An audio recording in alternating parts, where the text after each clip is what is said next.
favor of the United States. Thank you, Mr. President.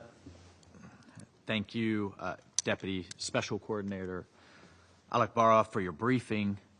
Unfortunately, colleagues, today's meeting is yet another example of this Council's obsessive focus on Israel. This is the second time in less than a week that this Council has met on this subject.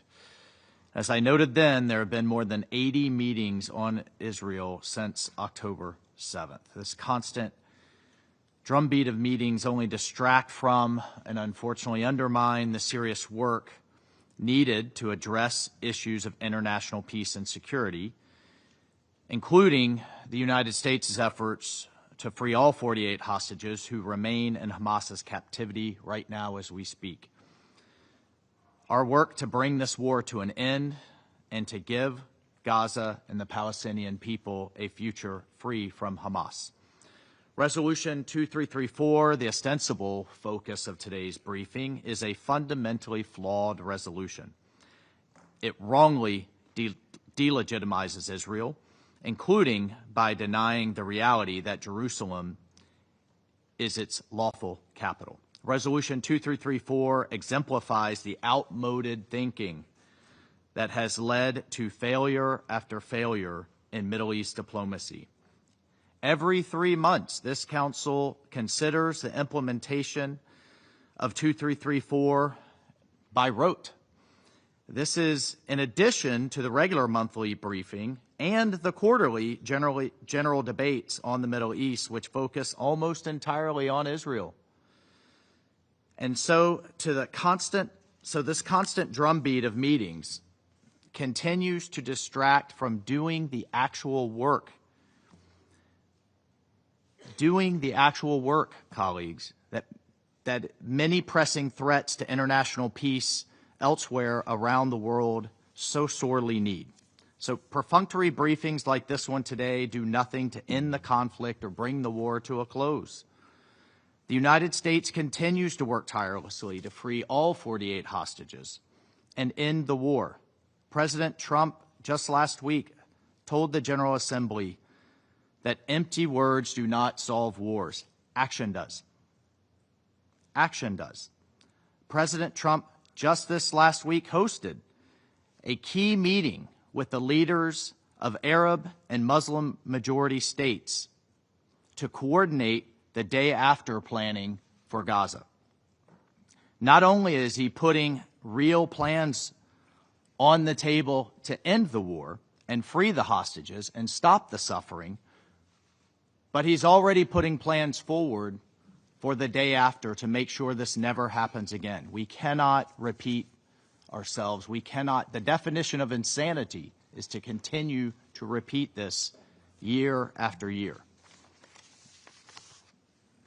Colleagues, if we want to end the war, we need to place accountability where it belongs, with the terrorist organization known as Hamas. The United Nations has yet to designate Hamas as a terrorist organization, even as it holds 48 hostages in horrific conditions, which will include, by the way, the remains of 2 American citizens, Itachin and Omar Nutra.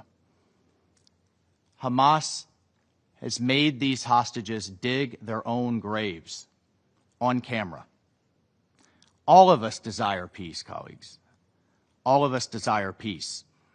But we should be united by one message for Hamas: release the hostages now and end this war. Hamas bears absolute responsibility for the ongoing war in Gaza. Hamas began a war on October 7, 2023, with a massacre of innocent people, including women, children, and the elderly. Unfortunately, while Israel has accepted the negotiators' proposals, Hamas has repeatedly rejected these reasonable offers to make peace. Now, as if to encourage continued conflict, members of this body rewarded Hamas for its horrible atrocities, including October 7th, by unilaterally recognizing a Palestinian state. Hamas sees actions like that as winning and as a win for them. and as a reward for their horrific actions. So rather than reward Hamas, this Council and all member states should pressure it to end the bloodshed, disarm, and give the people of Gaza a chance for a peaceful life. It is time to stop repeating this failed approach. President Trump's approach of peace through strength has yielded historic accomplishments in a very short amount of time.